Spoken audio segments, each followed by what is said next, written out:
Turmoil across global markets. Wall Street plunges at open as Chinese stocks officially enter bear market territory. BHP Billiton $7 billion write-down. Rattles mining stocks in European markets.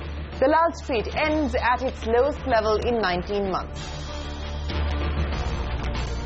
Crude oil prices plunged below $30 per barrel for the first time in 12 years. Investors fear the supply glut could worsen with talks of international sanctions on Iran being lifted. The rupee plunges to its lowest level in 28 months as the dollar gains more ground. The government soothes frayed nerves, says there's no reason to panic just yet.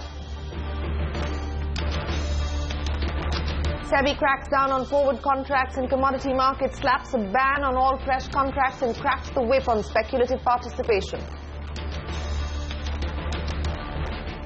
Banks को अपने recovery processes में अब कड़े कदम उठाने पड़ेंगे. Banks will need to take tough measures to recover loans, says Finance Minister Jaitley. Senior RBI official tells CNBC TV 18 banks have full support from the government to clean up their balance sheet. Increased public spending के लिए जो 3% तक की यात्रा है, जो 2 साल में पूरी करनी थी, हम 3 साल में पूरी कर रहे हैं. The Finance Minister plays down concerns over slippage on the fiscal deficit ahead of the budget, says it's not feasible to go ahead with the disinvestment plan with the current market crash. That's a CNBC TV 18 exclusive. A lackluster show by HUL in the third quarter. Revenues grow by 2.7%, missing street estimates. If there is an opportunity for either the promoters to divest a piece, to be able to raise their stake in any other business, that could be. Financial to healthcare giant Max India split into 3 demerged entities. Outgoing chairman Analjeet Singh tells CNBC TV 18 the move is aimed at unlocking shareholder value. To give a clear message to the industry that it is our responsibility. I will also make the follow-up for that. The man of the moment, Union Transport Minister Nitin Gadkari tells CNBC TV 18 the government will ensure better quality fuel is available across the country before the Bharat 6 norms are implemented. The Bharatiya Janata Party think tank meets to discuss a cabinet reshuffle. That's a CNBC TV 18 exclusive.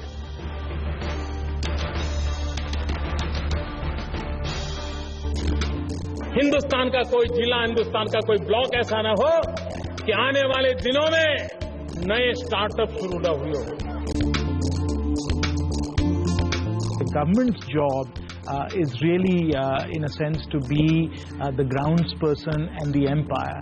But the players have to be on the field. They have to make the centuries. They have to get the wickets and take the outstanding catches. That's really what they have to do. So them in budget 2016. We are tackling them, Shri. How many of them will you tackle in 2016? We will keep tackling them. You keep bringing them to us, we'll keep tackling them. Because that he's just well, hopefully it'll get better from here on. Well, it's a mega curtain raiser. Before the big day tomorrow, Union Minister's State Finance, Jayant Sinha took questions from India's top startup CEOs ahead of the gala launch. That's coming up for you in just a bit. But good evening. Thanks very much for joining us on India Business Hour. Actually, it's not a good evening at all. There is mayhem across global markets, and that continues to be the top focus here. Shares on Wall Street have crashed as we speak after a disastrous opening. The Dow plunged over 400 points in intraday trade. Now it's come off a little bit off its intraday low, so now 2% lower. The Nasdaq down by about 2.5%, and the S&P 500 is down by about 2% as well.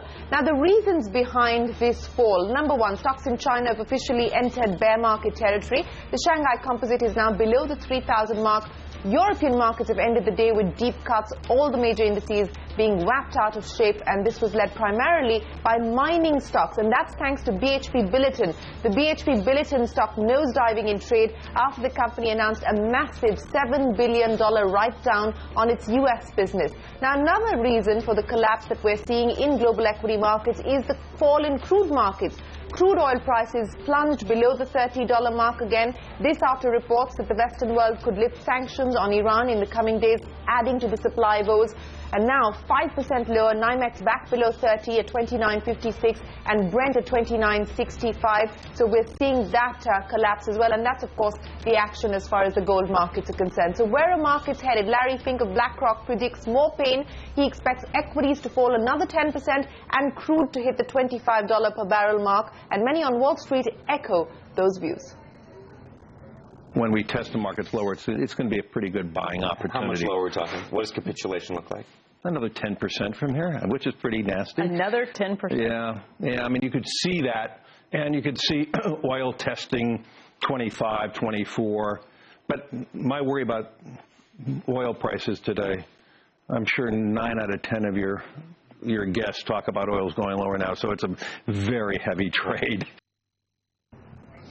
Well, that's Larry Fink of BlackRock saying the markets could correct by another 10%. Now, perturbed by global cues and weak earnings, our markets ended at a 19-month closing low. So the Sensex closed more than 300 points lower. The Nifty breached the 7,450 mark. Anu joins me now to explain the route. Anuj, of course, global markets looking very weak, but what led to the mayhem in the last hour of trade for our markets?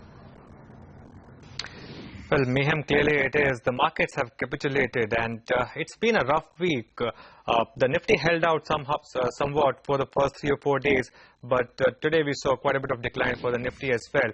In fact, the Nifty was down 1.3% today, down 2% for the week. But look at what happened to the mid-caps and small caps, and this really was the warning over the last few days.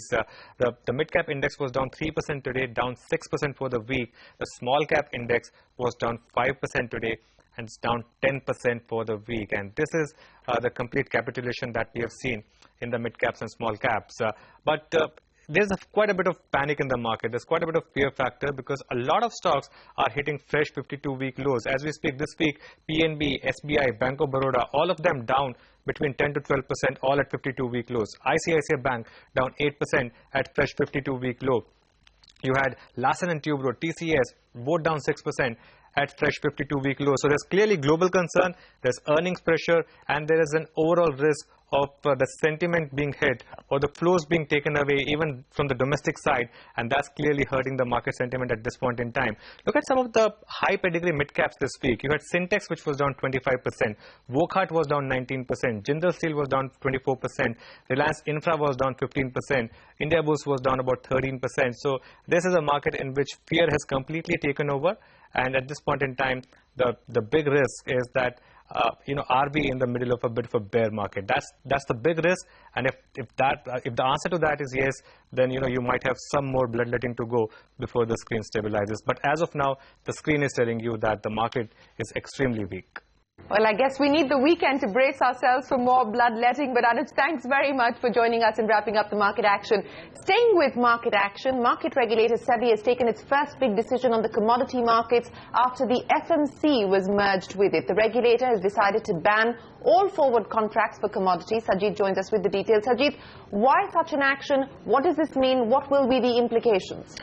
Commodity markets, SEBI has come out with a stricter regulation with respect to agri-commodities, especially in the futures market. What the regulator has done is in order to cap speculation and volatility in the agri-commodities, it has come down heavily in terms of client positions. The client positions have been reduced from 50% to 25% for both at the member end and at the client end, and going forward the daily price limit has been reduced from 6% to 4%. The regulator hopes that this will bring down some kind of speculation and volatility which is currently seen in the agri-commodity market there. Apart from that, it has also banned the forward contracts, but this forward contracts, they will not have much significance because the volumes are very thin, and hence it's just a measure to ensure that the proper checks and balances and processes are put in place before commodity market regulator SEBI comes out with new guidelines for the forward contract market. Shiri.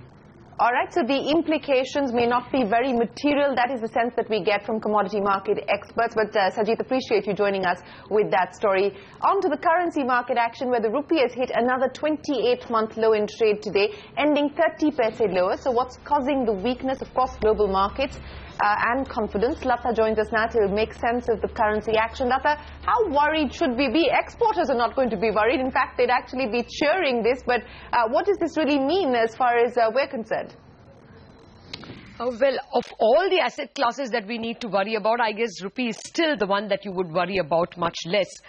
If one looked at the 2-year or the 28-month trajectory of the rupee, it is just fallen to what it was the day before Governor Rajan took over. Comparable currencies, which we used to call the fragile five, the other four have fallen, or at least the other three, ruble, rand and real, have fallen at least 30-40% in the same period. In fact, even today, the ruble and the real are down about 1.5 to 2%. The lira is down over 0.5%. So it's been an across-the-board risk aversion that's hitting emerging market equities. In fact, today, developed market and emerging market equities. So this is actually a minor 0.5% cut for the dollar rupee. 0.45 is small change if you compare it to comparable currencies or to any other asset class. But really, this triggered by largely FIIs buying, selling off in equities and buying dollars and taking it home. The Reserve Bank not wanting to come in the way of what is a global trend, perhaps just trying to smooth out extreme or speculative moves. So still holding its own, though at a 28-month low. That's the rupee for you if you compare it to other emerging market currencies. Lata, I'm going to come back to you in just a bit, but let's tell our viewers how North Block is reacting to the fall in the rupee. When other currencies are depreciating, naturally it will have impact on your currency, and you have to remain export competitive also, otherwise you lose out on that end.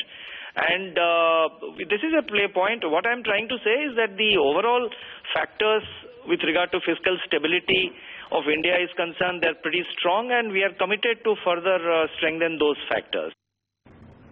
Well, that's the Economic Affairs Secretary. And days ahead of the budget, Finance Minister Arun Jaitley has played down fears over a slippage on the fiscal deficit. Speaking to CNBC TV 18, Sanjay Pugalia, the Finance Minister also ruled out any stake sale in PSUs in these turbulent markets. However, he's promised that the government is looking at alternate options to raise revenues. The Finance Minister also said that banks have been told to take stringent measures and go after defaulters. We'll get Lata in on that story as well, but here's the Finance Minister. Fiscal deficit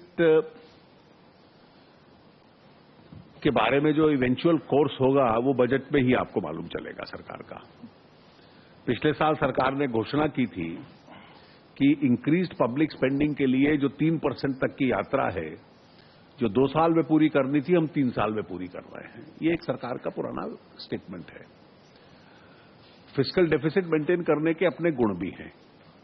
public spending बढ़ी रहे और 0.4% का जो असर होता है वो लगभग 50-60 हजार करोड़ है।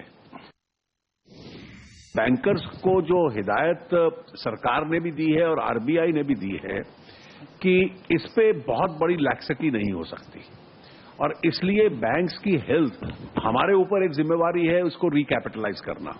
मैंने इस साल बजट के बाद भी एक घोषणा करके एक टारगेट इस बार रखा था रिकैपिटलाइजेशन का, 25,000 करोड़ रुपया डाला।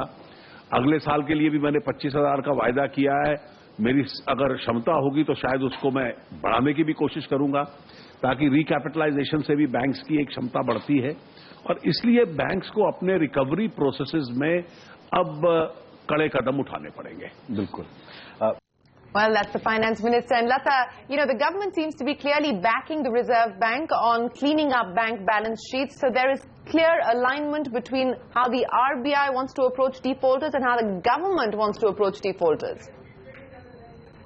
That exactly was what a senior Reserve Bank official told me as well, that the government is actually on the same page as the Reserve Bank in terms of asking the banks to clean up their balance sheet. Now, the question marks over capitalization of the banks arose when the Reserve Bank in the last 2 months has been having a detailed conversation with banks, forcing them to recognize all suspected NPLs or potential stress assets as NPAs.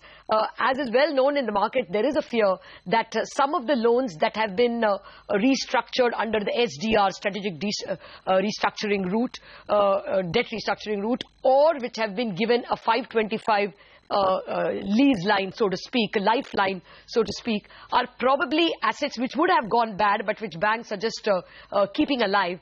The Reserve Bank's diktat has kind of put a fear in the minds of bank investors that if banks continue to use all their profits to provide for these NPLs, then there might be a dearth of capital. So this promised both from the finance minister and this Reserve Bank official confirming to us that the government is on the same page as the Reserve Bank, and they have promised that they will provide whatever capital is needed. In fact, the Reserve Bank official also said that they are ready to provide any liquidity to banks if there is a temporary mismatch because of higher provisioning. Also, they will look at regulatory reliefs, something like, easier rules of calculating deferred tax assets while calculating capital. Even that will be provided, but banks have to go after defaulters and provide and clean up their balance sheets. So that's the initiative that's been taken up by the Reserve Bank for cleaning up the bank's balance sheet. And you can get more of the cost of cleaning up India's banks at Indianomics. That's coming up for you tomorrow at 10:30 a.m. But here's a CNBC TV 18 exclusive. The BJP think tank is mulling an overhaul on the cabinet. Now, here is what I am given to understand, that a reshuffle is on the cards. It's on the anvil. This has been something that we've been hearing about for a while, but a meeting of the BJP top brass took place today. And the emphasis is, as I'm being given to understand from my sources, to weed out underperformers. So what we are given to understand is that ministries and ministers' performance is being reviewed at this point in time, and the government will take a call on weeding out underperformance. It could also be linked to the upcoming UP elections as well as the debacle in the Bihar elections, and perhaps we could see some changes on account of those political dynamics as well. So a final call on whether, if and when this reshuffle takes place will be taken only by the Prime Minister, but a meeting did happen today on a performance appraisal, so to speak, across various ministries. The other matter that I'm given to pick up is that the government is now acknowledging, at least itself, that they have not dealt with the agricultural distress adequately, that the intervention has been late, it's been too little, and that is now going to be the top focus and the top priority as far as the government is concerned. So expect more allocation perhaps for the NREGF. This is something that Arvind Panagaria has also been talking to us about here on CNBC TV 18. We've already seen that new crop insurance scheme getting the cabinet approval. So trying to tackle the rural economy, the agri-distress is going to be priority number one now. There is an acknowledgement within government, my sources tell me, that not enough has been done, not enough measures have been taken. So reshuffle as well as a policy sort of initiative to try and address the agri-distress is what we can expect. And here's something else that happened today, the fourth hike in less than 3 months. We're talking about, of course, the excise duty hike. The government's gone ahead and hiked the excise duty on petrol and diesel once again, and keeping with the recent instances, this announcement comes just after the oil marketing companies had cut petrol and diesel prices. So we had seen a cut of about 32 paise and 85 paise on petrol and diesel respectively. Now you have diesel excise duty hike by 2 rupees a litre, which basically means that the excise duty on litre for every litre now stands at 15 rupee 83 paise, whereas for petrol it's at over 20 rupees. So almost 50 to 60% of what consumers pay actually goes into paying for state level duties, as well as, of course, that excise duty hike. Is a story we'll be tracking very closely for you right here on CNBC TV 18. Let's talk about earnings now. HUL has turned in a disappointing performance in the third quarter. Net profits dipped nearly 2% as net revenues rose a lower than expected 2.7%. Also, volume growth of 6% stands at the lower end of the street estimate of 67%. Priya Sheth and Arundhati Ramanan break down the HUL numbers. A slowdown in rural demand has pushed FMCG major Hindustan Unilever into a corner. That explains the disappointing third quarter performance from the company. The difference which we have seen very perceptible, and this is something which we had signaled a few quarters back, that rural, which was earlier growing at 1.5 or 1.6 times the urban growth, has now come down, and it is operating at more or less at the same level as the urban. Now, HUL admits that the Chennai floods have also hurt performance across the board, but it is not comfortable quantifying this impact. Meanwhile, the demand slowdown has been so palpable that even passing on lower input costs through price cuts in key segments like soaps and detergents and personal care has not helped push volumes sharply higher.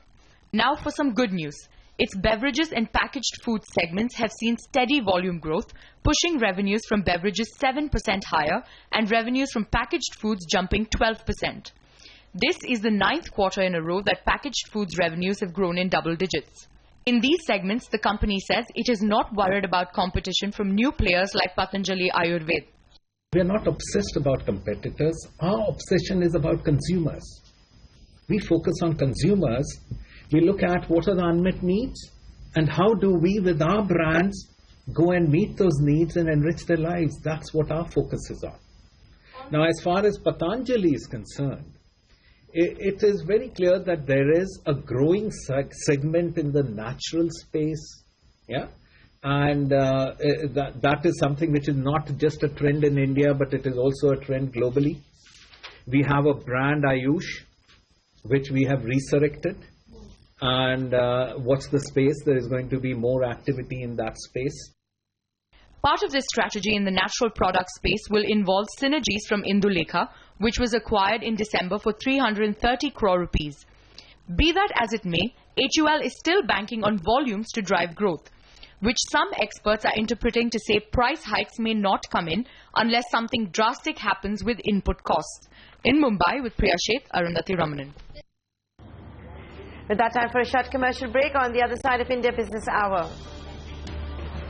If there is an opportunity for either the promoters to divest a piece to be able to raise their stake in any other business, that could be. A new year, a new look for Max India, an exclusive interview when we return.